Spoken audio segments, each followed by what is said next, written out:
Hello, everybody. Welcome to the Beyond Capital Fund Agriculture and Food Security interview. I am the CEO of Beyond Capital Fund, Eva Yazari, and I'd like to introduce my colleagues that I have here today, Ben Grozier. Hi, Ben. Hi, Eva. And Marcel Logan. Hey, Marcel. Hi, Eva. Morning. And today, our goal is to walk you through the recent Agriculture and Food Security report that Beyond Capital Fund has put out as a part of our ongoing due diligence and the institutionalization of the knowledge that we generate as an investment organization. But first, I just wanted to give you some background on Beyond Capital Fund. We are an organization that was founded 7 years ago, and our goal is to improve the lives of individuals living under the poverty line with the process of investing in social enterprises as a means of doing that. Our investments are focused in India and East Africa in healthcare, water, clean energy, and sanitation. And we also recently added agriculture and food security to the list of sectors that we focus on because so many of the lives at the bottom of the global economic pyramid are impacted by those sectors. And that's why we're talking about agriculture and food security today, and we will, through the process of an interview with the two individuals that were key in authoring the report, we will walk through some of the dynamics that impact the bottom of the pyramid in addition to some of the other qualities of these sectors that are important for you to know as a potential donor or investor or supporter of Beyond Capital Fund or other organizations that relate to these sectors.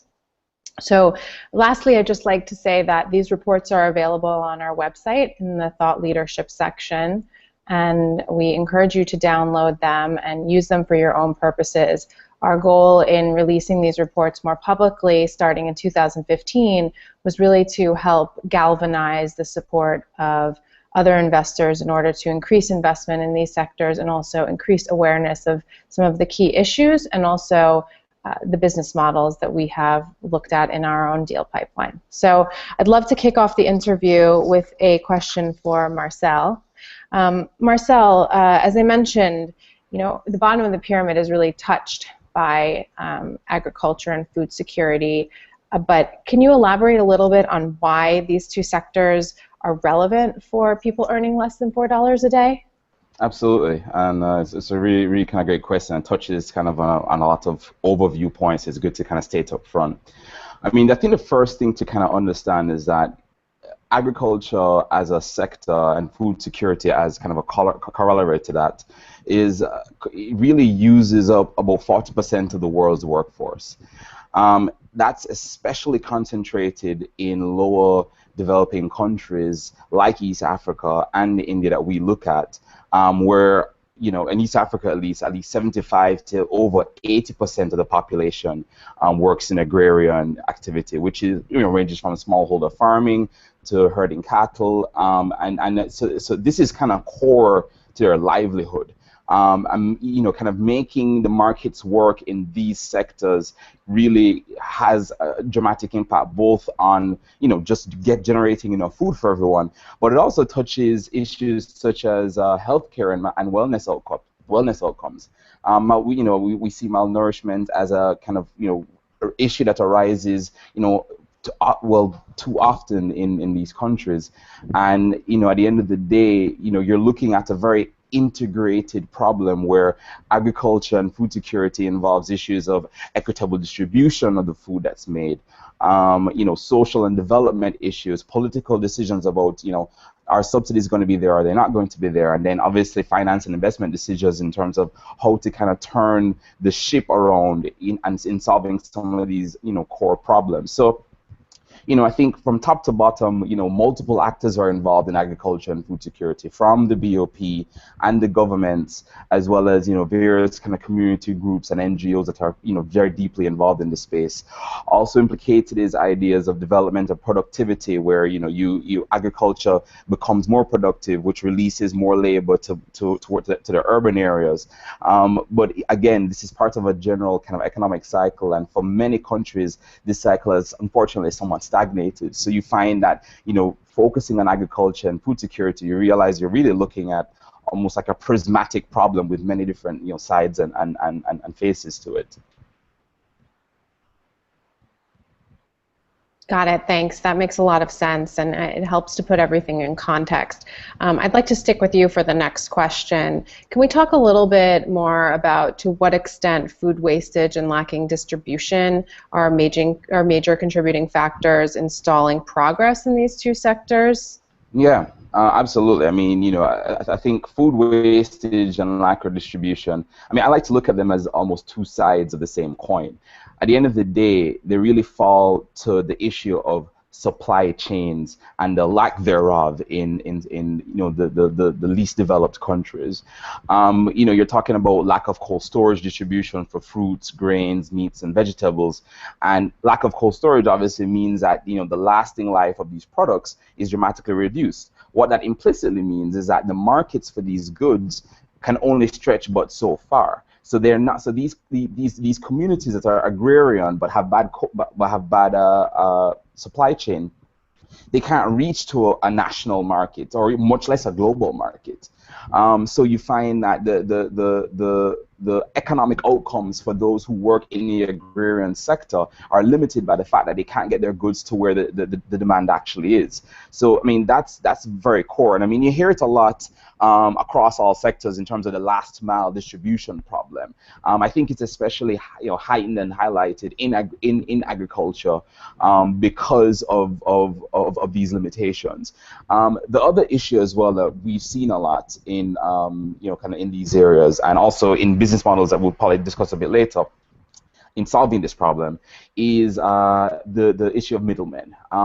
Because of the fractured and fragmented supply chains, what you have is multiple layers of individuals who intermediate, i.e. buy and trade between the original farmer and the end user. So where in, say a more developed economy, there may be about 2 or 3 players between the farm to the table. In developing markets, easily it can stretch from 5 to 6 and above, depending on location. So this kind of disaggregated supply chain reduces the amount that the farmer can actually get in their hand as cash, because there's so many other individuals to pay across the supply chain line, which leads to, again, more balkanized and fragmented and siloed rural agrarian communities getting lower pay for their produce, and it's a major problem. So the food wastage element, of course, like we're saying,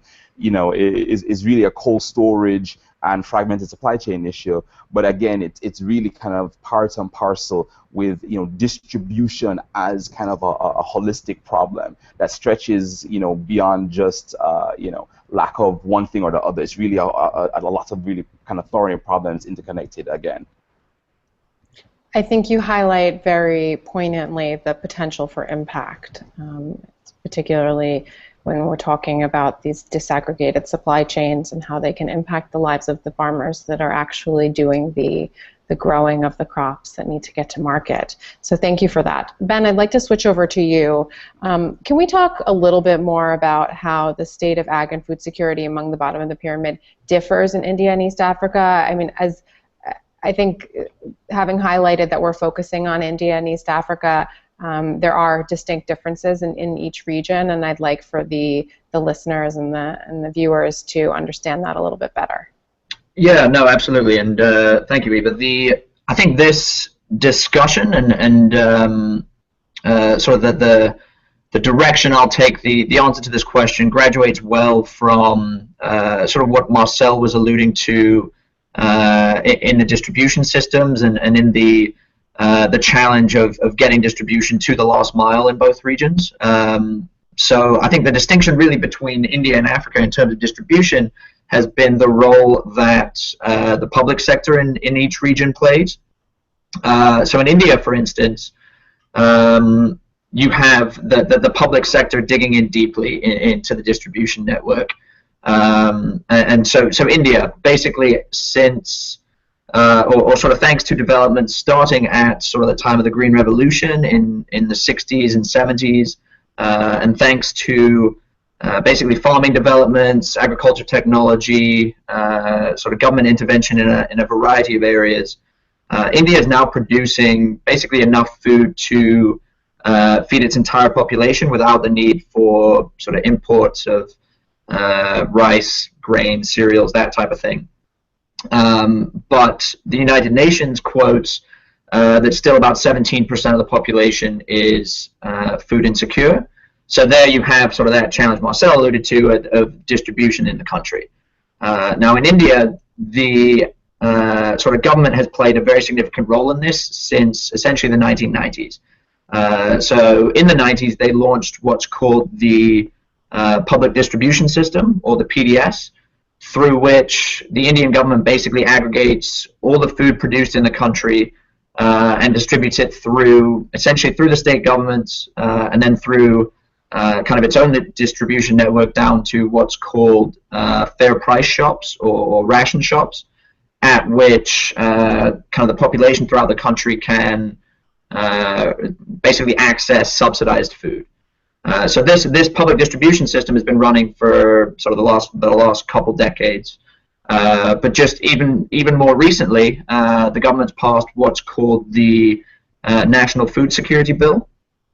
So this passed in the back end of 2013 and essentially increased the amount of subsidies that the government will provide to the population for their food. So it essentially subsidizes food purchase for 67% of the population, 75% of the rural population of the country, and about 50% of the urban population of the country that the Indian government deems food insecure.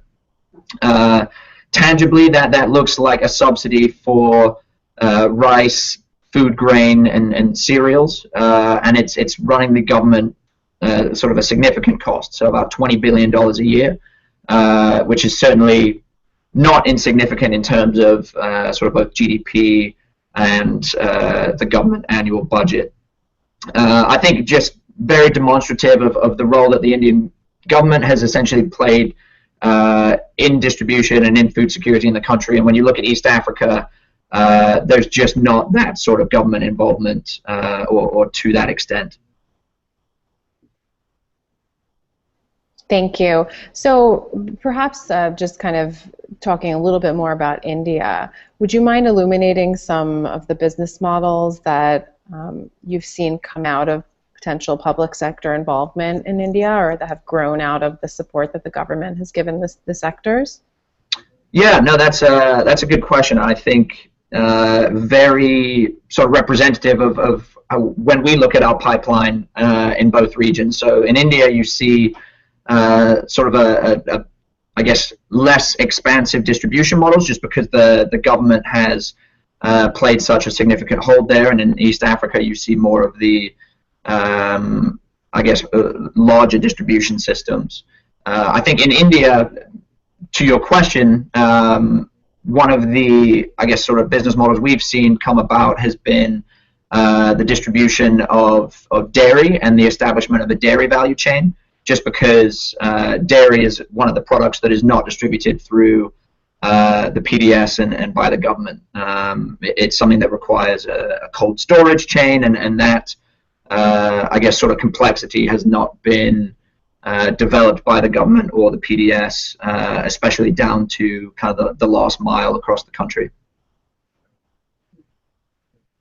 Yeah, and I would add just kind of a cultural note, India being a largely vegetarian country, although not everybody is vegetarian, I think that the dairy value chain is certainly also very important and key, and there's a tremendous amount of demand for milk products. But thank you for going into those details. So we've talked a lot about the macro side of things. I'd like to move a little bit more towards the technologies and the business models. And Ben, again, we'll stick with you. I know that you were key in putting together the aspect of the report that related to technologies that are emerging as game-changing in the ag space, particularly for smallholder farmers. Would you mind describing some of these? Yeah, no, absolutely. And there's obviously sort of a wide number of technologies and developments happening kind of all the time. I'll touch on sort of a couple that we deemed sort of most transformative kind of in the report. And I think perhaps what's been, to your point, most game-changing, at least over sort of the last decade, has been the advent of mobile technology and SMS. So what this has kind of done is essentially bring the smallholder farming community into a marketplace that they've previously been totally excluded from. So just to give some sort of numbers behind that, in Kenya at the moment, the rate of mobile adoption across the country is about 90%. So, and that's sort of inclusive of the smallholder farming community. So you have people now who have access to a marketplace that can give them information about pricing, information about the inputs that they need for their farms, information about weather and agronomic data that they can receive over SMS.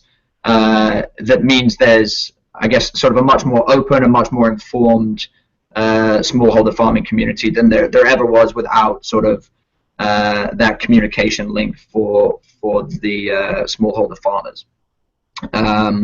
I think where that will go and how that will transition sort of over the next few years is towards the continued adoption of smartphones and basically internet access for that community. So again, that sort of same comparison, smartphone adoption in India, or sorry, in East Africa and Kenya specifically at the moment is closer to about 30 to 40% of the population, and that typically excludes the sort of smallholder farmer community. So as adoption there continues and as smallholder farmers get better access to smartphones and to the internet, you just have a community that will be even more integrated into the marketplace with sort of totally open access to pricing, to data, to farming techniques, to learning systems that will really improve or sort of farm productivity as well as the efficiency in the market. I think perhaps one of the other sort of noteworthy developments at the very least will be the adoption of mechanized farming equipment. So to this point, smallholder farmers have relied on sort of very simplistic technology. So that might be sort of a bull and ox-operated plow, rainwater harvesting system, maybe a drip irrigation system. But as sort of development continues, and you're starting to see this now, you'll see the adoption and business models making available mechanized plows for the community. And as well as sort of increasing productivity in terms of the ability for the community to plow their farm well. What this has also caused is sort of innovation in terms of financing models. So in order to afford the more mechanized farming equipment, you've seen sort of two things happen. One, farmer collectives basically grouping together to sort of share financing risk. And then two, business models evolving around sort of licensing the farming equipment as well. So there's a company called Hello Tractor now, which operates actually in sort of more West Africa, but expanding into East Africa as well, which is licensing pretty simplistic but mechanized plows. So you'll see sort of continued development in the mechanized farming equipment and sort of business models and financing towards that end as well. Excellent, thank you for that. And when we decided to invest in India and East Africa 7 years ago, one of the reasons was because of the mobile prevalence. And I think that has shown through in the last 7 years. There's been a proliferation of business models that are reliant on mobile prevalence, and I would probably argue that every one of our portfolio companies relies heavily on mobile prevalence. So I think that that's an important point to highlight. So water is switching gears. Water is a key issue globally, and I imagine that plays into the ag and food security equation. Marcel, can we have your thoughts on that? Yeah, absolutely. I mean, I think India is a really, really good example. Just to start off, I mean, it's and I keep stressing how interconnected these problems are, but I think this statistic really illuminates that. agriculture is really the driver of 90% of water consumption in India. In many places, it's the majority consumer of water, but I think 90% is definitely on the high end. So what you find is that the production of crops is really kind of one of the big driving forces of trying to find water in a sustainable way. Now the issue is that India, lots of the Indian farmers rely on groundwater, and there's been a lot of over consumption of groundwater due to tragedy of the commons. It's open access, so anyone can bore a hole, well, drill, pull the water out, and that kind of has long-term effects for the overall water table and the long-term sustainability of this activity. You have seen, as Ben alluded to, ways in which technology has been able to mitigate this through drip irrigation, which heightens the productivity of the use of water. And as more technology and more modern kind of ways of watering crops comes into play, the stress is lightened. But there is a deep connection between water and agriculture. Sticking with India, I mean, over 50% of India faces water stress, and what you've seen is a combination of both kind of the economic factors of agriculture driving the use of water, but you also see the increasing unevenness of weather patterns, failed monsoons, which can have catastrophic effects on the poor. I mean, at the end of the day, as I'm sure many of the listeners will be aware of, agriculture is inherently a seasonal activity, where you harvest and you reap. Now, if there's no water that comes with the expected monsoon to water your products, you have a failed crop. So a failed monsoon leads to failed crops, lead to the farmers not being able to get the wages that they were expecting.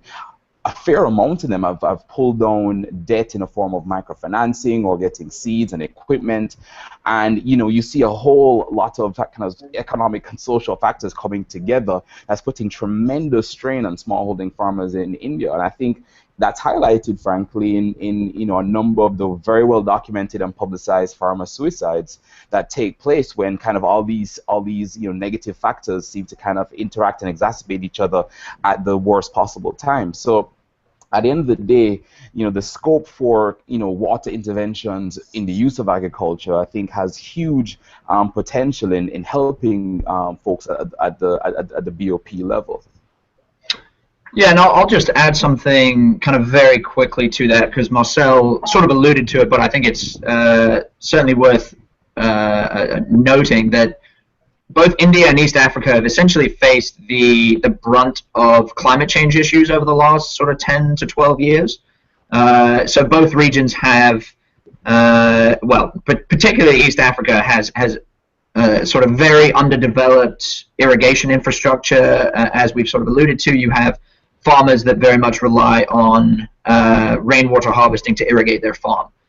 So when you have a difficulty automatically irrigating, even if rainfall patterns are predictable, even if the region hasn't been in an extended drought. But the fact that for the last 10 to 12 years, the region has seen significantly less rainfall, and it's become so much more unpredictable, it just makes the irrigation and the I guess predictability of crops and of harvest that much more difficult, and that exists in India as well, but particularly East Africa. Great, thanks. So now it's time to truly dive into the business models. Ben, we'll stay with you, and you've been talking more about East Africa in the past couple responses. Would you please talk a little bit about some of the business models that you've seen having an impact on smallholder farmers in East Africa? Yeah, no, thank you, Eva. That's a good question. I guess the first business I'll sort of discuss here is a company called Twiga, which has actually attracted sort of a lot of attention over kind of the last year or so. And what they've essentially done or are in the process of doing is establishing sort of more formal buying relationships with the smallholder farmers in the region, and then on sort of the other end of that, the kind of more formalized selling arrangements with retailers in urban East Africa, in particular Nairobi at the moment.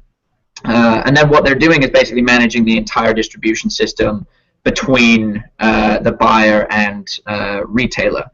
As Marcel alluded to sort of earlier in the discussion, and as actually Twiga itself alludes to as well, there are about 6 layers of middlemen in between that system, in between the existing system at the moment. So by Twiga jumping in and sort of attempting to operate the entire system itself, what they're actually able to do is pay smallholder farmers kind of a higher price for their harvest and produce at the moment.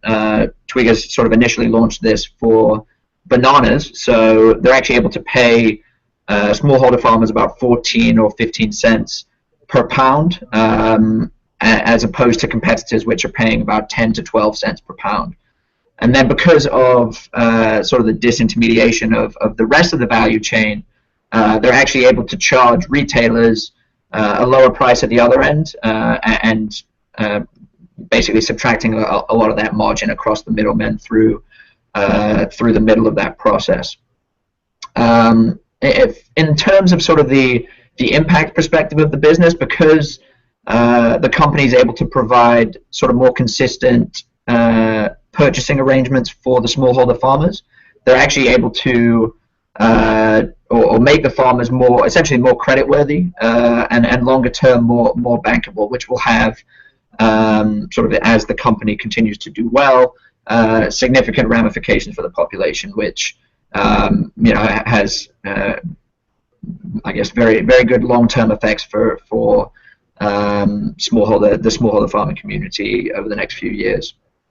The other East African business I'll mention is a company called LandMap, which is currently operating in both Kenya and Uganda, a region in which about only 15% of the land is formally titled. So what LandMap is doing is really addressing this land tenure and property rights issue. So they are essentially a sort of private digital land surveyor. So they'll go out to a smallholder farmer, sort of help map out the land, and then guide them through the basically land ownership documentation process. They're able to do so at a price that's sort of much less, about a fifth of the cost of the public sector. So obviously sort of an interesting business, kind of many would argue perhaps in the realm of sort of a public sector type role, but certainly unique in that it's addressing that land tenure issue that you don't see many, I guess, sort of social enterprises addressing. Got it, thanks. And Marcel, would love if you could jump in as relates to India and some models that we've seen as a team there. Yeah, absolutely. I would start with Parvata Foods, which I think has a number of interesting parallels with Twiga. Effectively, what Parvata Foods is doing is that they are operating in a Himalayan state of India, so far to the north, called Sikkim. And this place, as you imagine, is very disconnected from kind of the major population areas. It's almost entirely, kind of very mountainous. And, what they did was to create a vertically integrated brand like as Twiga did, which is basically collapsing the various kind of middlemen and that take the raw produce, straight to the table, and also kind of brand it. One of the things about Sikkim is that it's mandated by the government as an organic state. So there's no artificial fertilizers or anything grown there. So they saw that, took advantage of that to create this branding concept, linked with the government to use a factory that I think wasn't in use at that time. So it was kind of a partnership in that sense, and effectively. The classic disintermediation model. They go straight to the farmers. They pay them more than they were getting before from the middlemen. They process, spices, ginger, turmeric. Interestingly, long-lasting products that can manage the, 3 to 5 day journey from Sikkim to Delhi.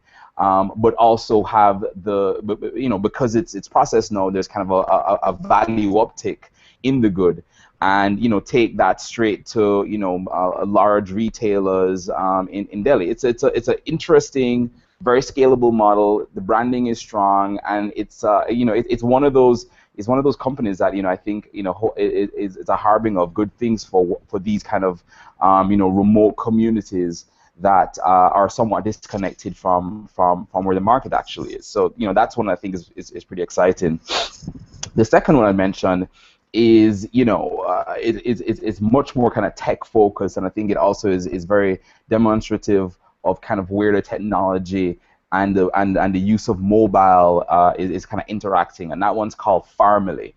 Now, Farmily effectively is creating a virtual platform for buyers and sellers of produce. So the way I like to think about it is almost a mashup of Amazon meets kind of LinkedIn, where the farmers create their own page. They say, I'm a farmer, I'm located here, I'm producing A, B, and C. I'm expecting the crop to be ready, at time, X, Y, and Z. And then the supplier can come, look, see that, and effectively make a bilateral transaction right there. The prices are very transparent because these transactions are going on, so people are very aware of the pricing. Intermediaries such as logistics, credit support, and people who can kind of make the transaction easier if necessary are also on the platform. And I think it's one of those interesting ways where technology is breaking down these kind of analog barriers to trade, to information, and allows market supply to meet market demand. Additionally, kind of using the whole Airbnb concept, they have a rating system. So buyers can rate sellers and vice versa in order to kind of create that transparent trust issue. And again, very interesting model that I think has a lot of legs, and I'd be very interested to kind of see where it goes in the future. But it's very exciting to see both analog and digital solutions in terms of dealing with supply chain and also dealing with market transparency and connecting markets, in play from an investment perspective. Thank you for that. So now that we know a little bit more about the kind of smaller players, and we've talked a lot about the larger players in the government, Ben, could you touch briefly on how the two coexist? No, good question, Eva. I think it's an interesting world. So right, we are very much focused on sort of the venture end of the system, and we're seeing social enterprises who are raising up to $1 million. But there's that whole other end of the system in which the sort of international conglomerates pay. So the companies like Monsanto, Cargill, and Syngenta. And I think there's, I guess the big distinction there is sort of those big international corporations are sort of much more intertwined with kind of the public sector in both regions. So Monsanto, for instance, works with the state governments throughout India on both sort of the distribution challenge that we've alluded to sort of a lot throughout the discussion here, as well as in terms of sort of agricultural technologies and making those available to farmers, other sort of agricultural developments, fertilizer, that type of thing, but very much focused on the larger scale farmers, the farmers who are on, I guess, much more significant land than sort of 1 to 2 acres, for instance. So there's a big sort of partnership at that very top level between the public sector and the international players. I think the role that we focus on, and the role sort of social enterprises in that system, is to address the issues that aren't covered or aren't met by those public-private partnerships at the much higher scale. So those are probably much more I guess, significant for sort of the last mile, and particularly sort of in last mile distribution, where those public-private partnerships typically don't reach. But I think that role is really to fill in the gaps that sort of the big international development organizations just don't meet. And frankly, I think that's sort of the two different approaches to economic development broadly. So you have the very high level macro focus of the big international development organizations as well as the private sector, and then you have sort of that bottoms up development approach that we're really focused on and investing in, but that is just as important as well. Yeah, absolutely. Thank you for that. And just to perhaps kind of move towards wrapping up our discussion, I imagine a number of the viewers are interested in how they or any of their partner organizations or people in their network can get involved. So perhaps to touch on that very differently, Marcel, would you mind talking about who the potential investors in these bottom of the pyramid focused enterprises would be in agriculture and food security? Yeah, no, it's a great question, Eva, and I think the answer is everyone. I mean, I think the problems that we've spoken about are so core to development and to the countries that they're in, that they straddle across various interest groups and investors. You'll have PE and VC on two ends of the spectrum, in the sense of the kind of early stage and then later stage, and we've seen very large name PE players in this space, and also you have your impact investors as well, such as ourselves, which are very much focused on the BOP element of it, and kind of honing down on those people, as you say, who make less than $4 a day. And then, kind of overarching all of that is local and national governments who are trying their best to put together incentives, packages, and kind of underwrite some of the costs and the social kind of infrastructure required to kind of move agriculture in the right direction. As Ben mentioned, corporates are there, and corporate CSR is there as well, and of course the multilaterals and the philanthropic institutions are there. So I mean, really and truly, you find a lot of partnerships across a lot of different players, funding projects, trying to create community groups. So, and in order to kind of galvanize an enabling environment for what is a very, very huge issue for private sector, public sector, and early stage entrepreneurs. I mean, I think one of the interesting statistics I came of that I think underline kind of this whole question is over the next 30-35 years, 2050, the food production has to increase by about 70% to match rising demand for population growth. Now, this is literally a generation, and agriculture is not like a digital industry which scales infinitely. So you're talking about an old line analog sector that needs to grow by 70% within a generation. No, it's doable, but I think people are realizing the scale and the immensity of it. And especially on the ground, there's a lot of, food security has become, increasingly important, especially to governments who are trying to, create stable environments for their population. So I think at the end of the day, who's involved? It straddles all the sectors, and I think if you're interested in this space, there is room at the table for ideas, for capital, for initiatives. So there's a lot happening. Thank you, and absolutely, I think you summed it up by talking about the global demand and how it will increase by 2050. It's really staggering. So I'd like to thank both of you, Ben sitting in New York and Marcel sitting in Kingston, Jamaica, both part of our very global team, and I'd like to thank you for your effort in putting together this report. Additionally, I'd just like to highlight, kind of recap some of the points that we talked about today.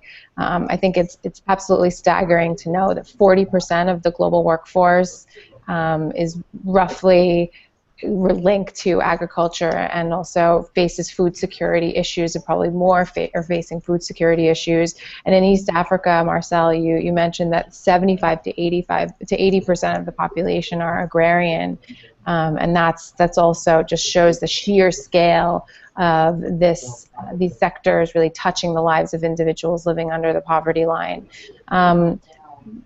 We've drawn a number of parallels between agriculture and food security equaling good health, and particularly food security equaling good health, and malnutrition being an issue in the health space. So I think that shows that these spaces are kind of more than just contained within themselves, and they're very linked, as we've talked about today. It's been very clear to us that distribution is lacking, and at Beyond Capital Fund we hope to find business models that fall into the category of connecting the smallholder farmer to some of the markets that could really help that farmer proliferate their farming practices and earn a better income and have better livelihoods. And so generally, in East Africa, I think that's been the main challenge, is lacking distribution. In India, there is more of a government assistance, and that has related to certain business models coming to play where they may not be particularly related to end-to-end distribution, but helping that kind of supply chain move along, such as Parvata Foods and the other businesses that we discussed.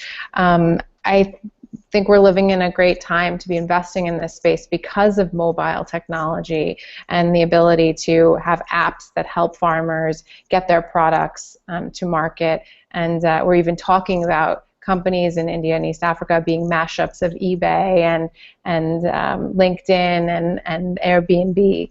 And so we at BCF are really optimistic that a number of these models will come to play, and hopefully we'll be able to invest in them. So I'd just like to wrap up there and emphasize our global perspective here at Beyond Capital Fund, and again thank my colleagues.